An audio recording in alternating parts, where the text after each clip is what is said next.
Hi, all. So this is a video companion to a GitHub repository called CLR. I'll put a link to the GitHub repository below. But in short, what I've done is I've written a system that can analyze the Zig programming language's intermediate representation and be able to identify runtime errors that could happen during compile time.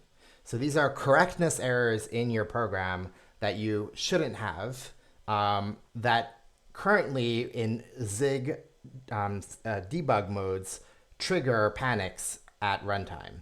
But instead, we can know that there are problems at compile time just as easily by scanning the code. So let's take a look at the first example here. And the first example is setting and using an undefined value. So let's see what happens when we try to run this program.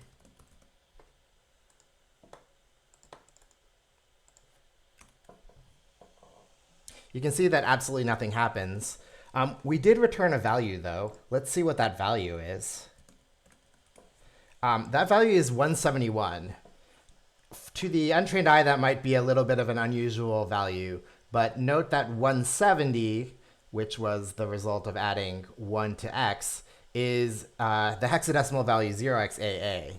And if you're familiar with what Zig programming language does in safe mode is that whenever you set a value to undefined, it will attempt to fill that in with 0xAA or 0xAAA, so on and so forth, to make it a little bit easier for you when you're debugging to see exactly when these sort of bad values appear. So that's how this got wound up set as 171. But clearly, our problem here is that we don't want to be using an undefined value in any sort of operations. So let's see what happens if we run the analysis on it. And this is how we do that.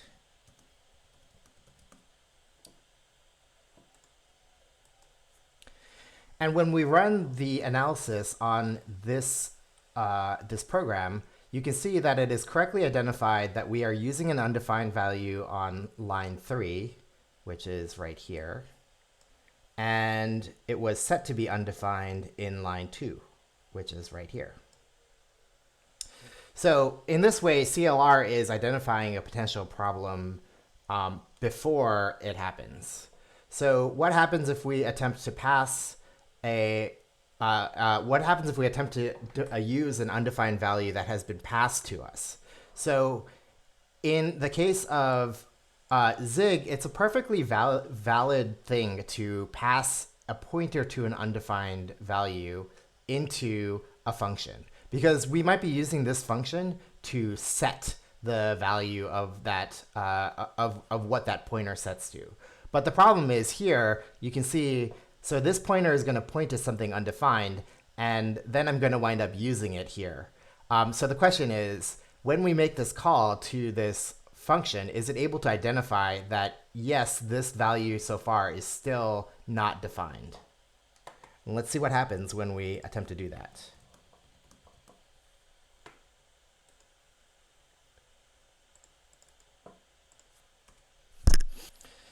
So here you can see that the CLR program did, in fact, correctly identify that the undefined value was used on line 2. That's where it did the dereferencing right here.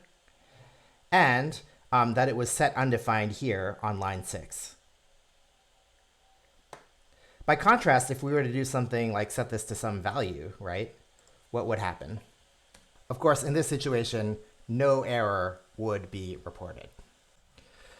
So let's do a little bit of a deep dive on the first case. So we're going to take a look at what happens when we look at the actual AIR, the intermediate representation of Zig, for the case where we were using the undefined value. So this was the first case, right? And if we set debug equals true, we can see it will output the AIR values.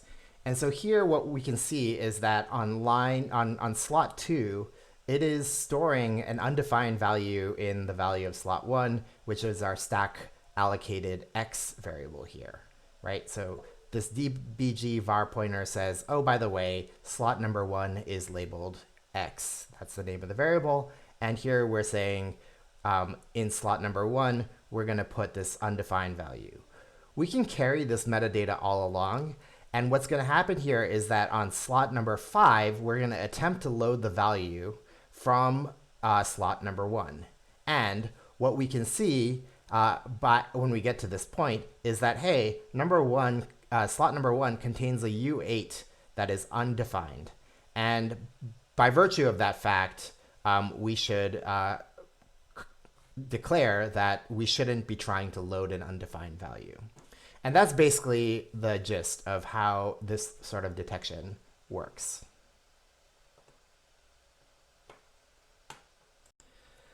The next thing that we're going to look at is we're going to look at a very common memory safety issue that it's surprisingly easy to do in the Zig programming language.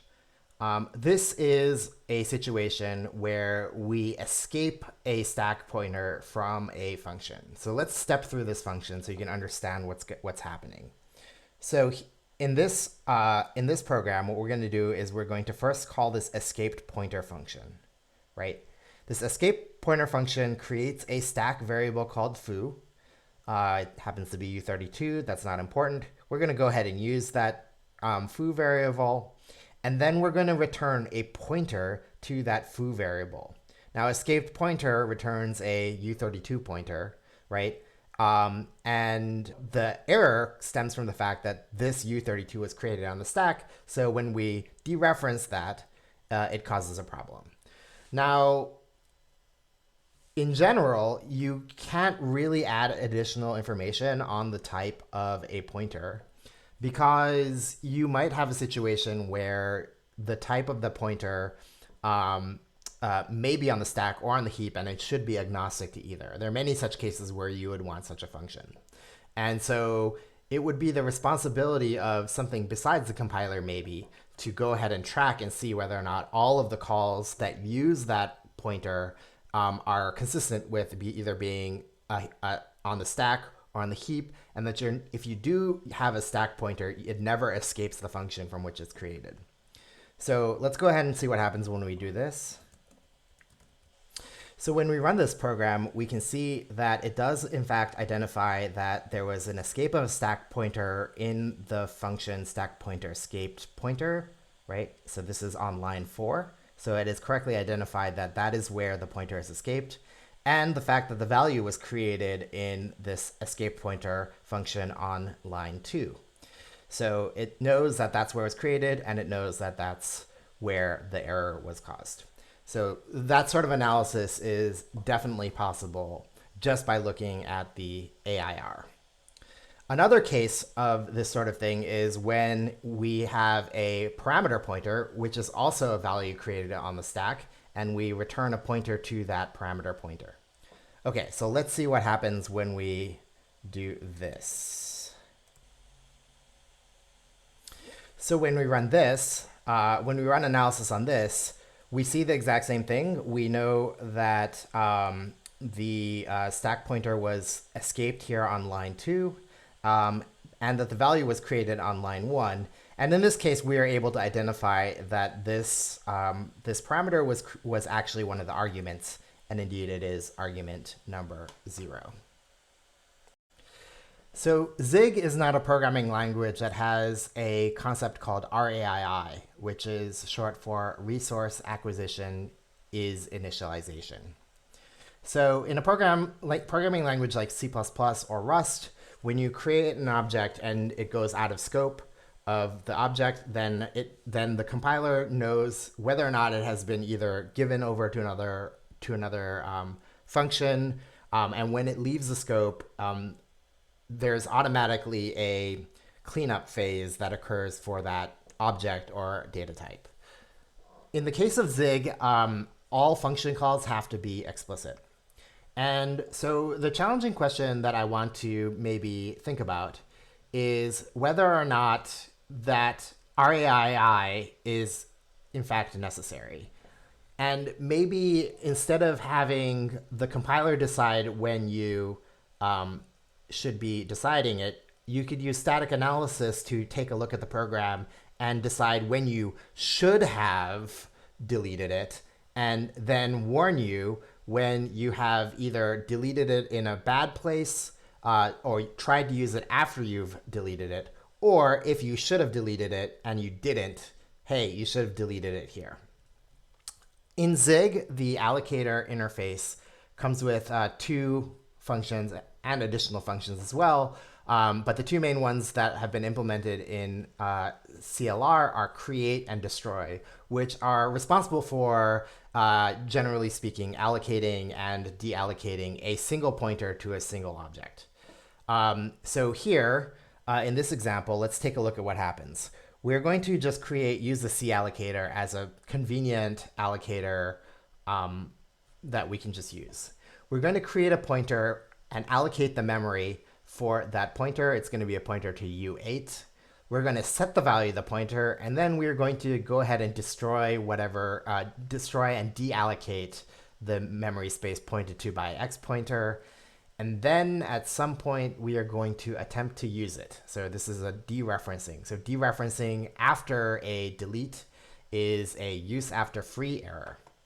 So let's see what happens when we execute this use after free. So when we run this through analysis, what we see is that a use after free was detected in this function. So the location was line 7. That is indeed where that dereferencing happened. And it lets you know that, by the way, the place where you freed this this pointer was on line 6. So in this alloc.destroy. So let's take a brief look under the hood of this one so we can maybe get an idea of what CLR is doing to identify that this has happened. So one thing we can do is we can read this call statement here, and you can see we have this function create anon 2535, right? And because that takes a literal of mem.allocator as its first parameter, I immediately know that this is a function that is an allocator function that follows the allocator interface provided in the Zig standard library. So I can trap this function call and immediately assign metadata to the encapsulated pointer and say, hey, this pointer was created by this allocator. And the name of the allocator is heap.callocator vtable. So that comes from there.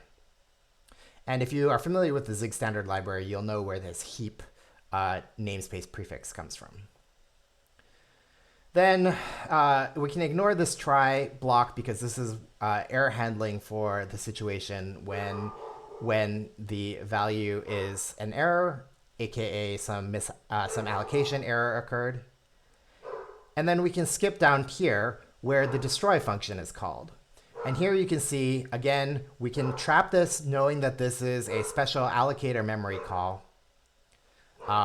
And it's assigned to the heap.callocator vtable. This can set that metadata of that pointer in slot 8. And then when we attempt to load that pointer in slot 8, because we know that that pointer was deleted earlier, it's been a use after free error.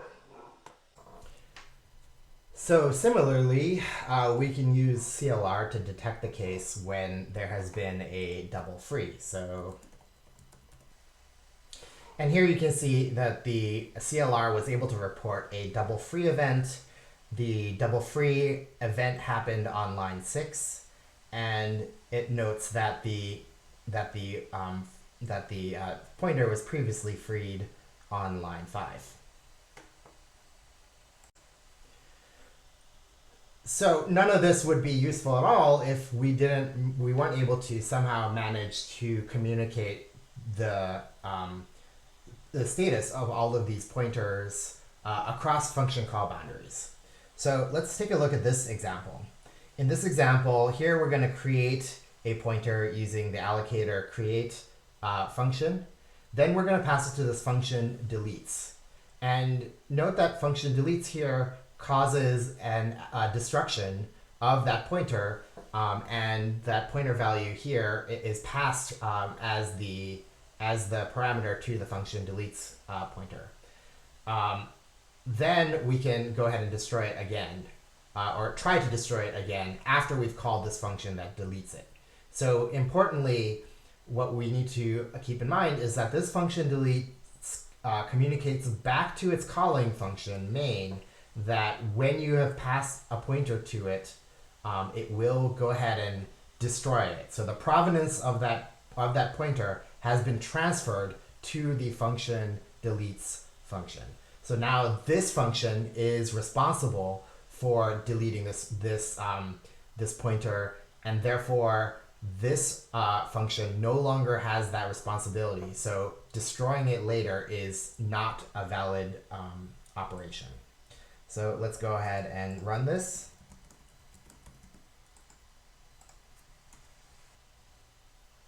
And so here you can see that it has identified that this is indeed a special case. So the double free event happened here on line 10, right? And it was previously freed on line 4 here in the function deletes function.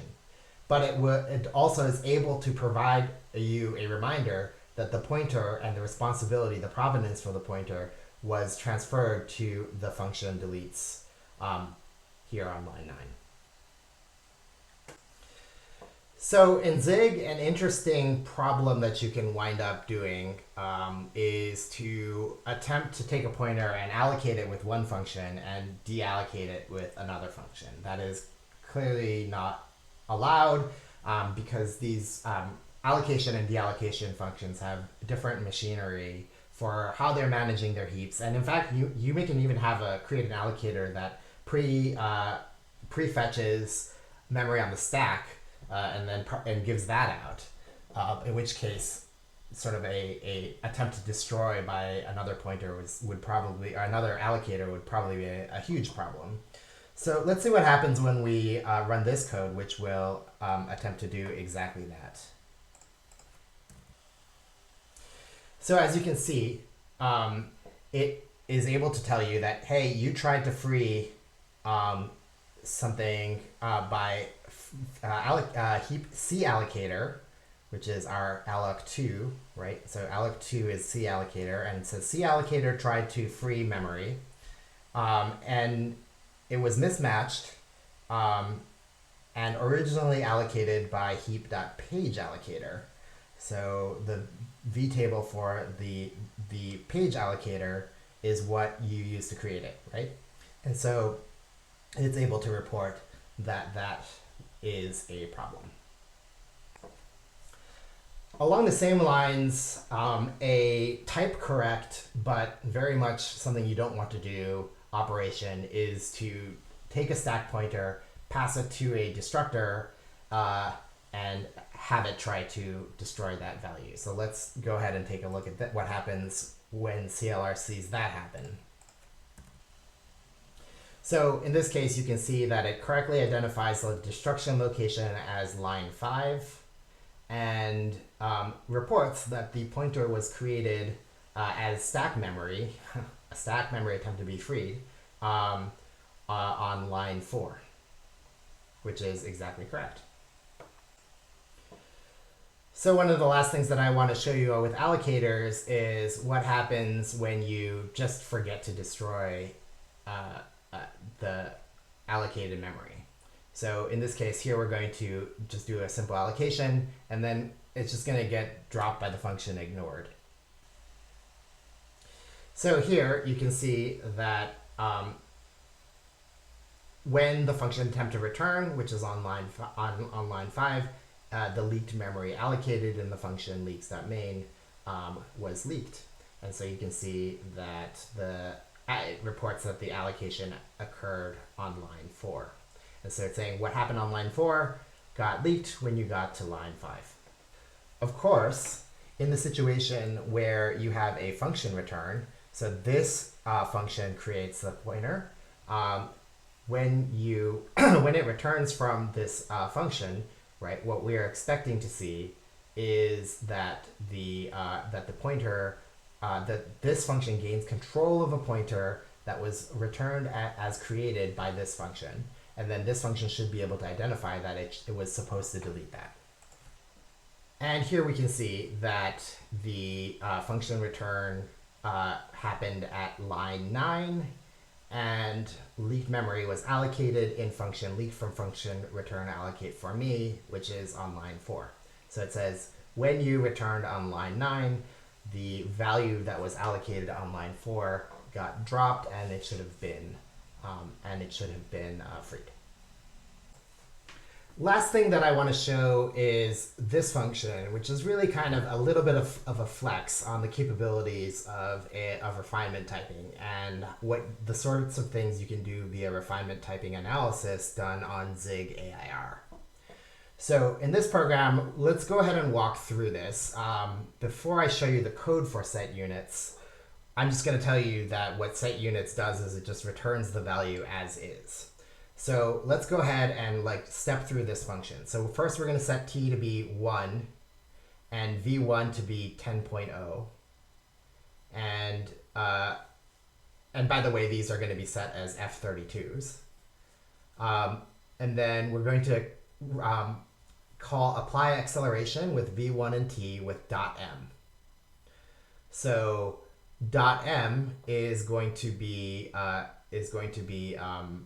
9.8 as a result of this compile time value. So this is going to be, it's going to do v1 times t, which is going to be 10 times 1,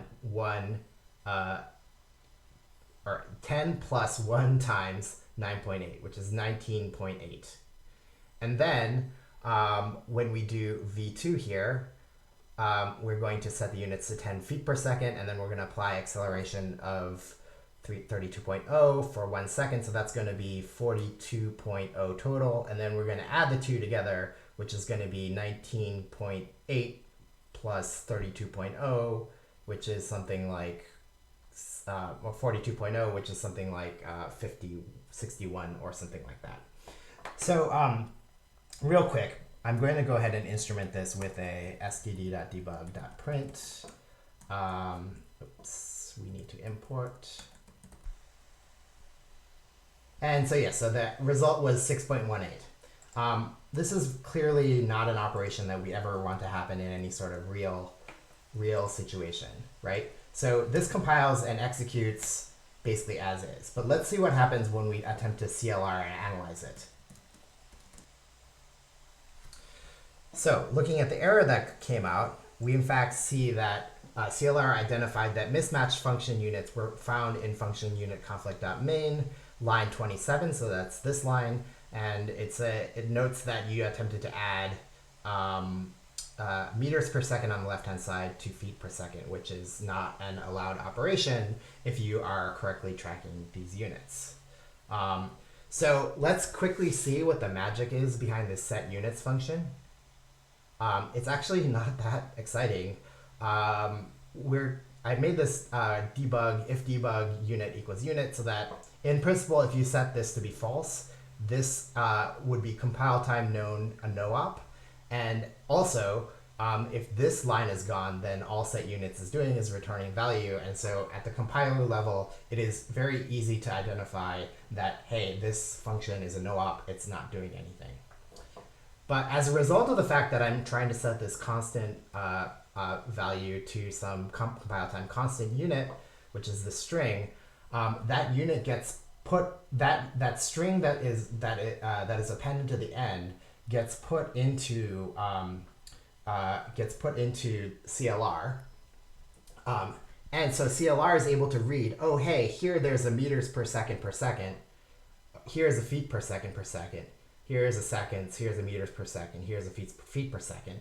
And what it can do is it can track all of these units as it's going along, and then it knows that at the point of v1 plus v2, the units that have flowed through here are meters per second and feet per second respectively, and that this addition should not be possible. And it's able to do unitful operations For example, taking a variable whose units have been set to seconds, and when we do that multiplication, so that's t right here, when you do that multiplication against something that has meters per second, it knows that the result of that is meters per second, and this therefore is a valid operation. So just to quickly demonstrate that, what I'm going to do is I'm going to comment out all of this code, and we're going to change this to meters per second, and see what happens. And so note that here, it says that it's found mismatch units in function unit conflict apply acceleration. And so I haven't really gotten the parser to be able to understand that this is a reified multiply dispatched function. But the point being the error is on this line. And it notes that the left-hand side is meters per second, which is what would happen if you took meters per second, and multiplied it by this t, which is in seconds, right? So this is meters per second. And the right-hand side is meters per second, because that v, it comes from this v1 value here, right? Which got passed through to here. And so that is incompatible.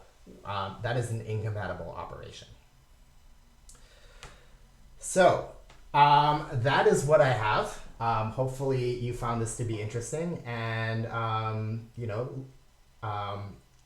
this is I think an exciting avenue of being able to run static analysis on Zig to have safer programs, both in the sense of memory safe operations, but a general sense of safety, right? This is a logical error that you can conceivably track through programs where you aren't going to wind up in a situation where you have a probe that's being sent to Mars, and one set of engineers use miles and the other set of engineers use meters, and therefore the probe wound up crashing into the atmosphere of Mars. We don't want those sorts of situations.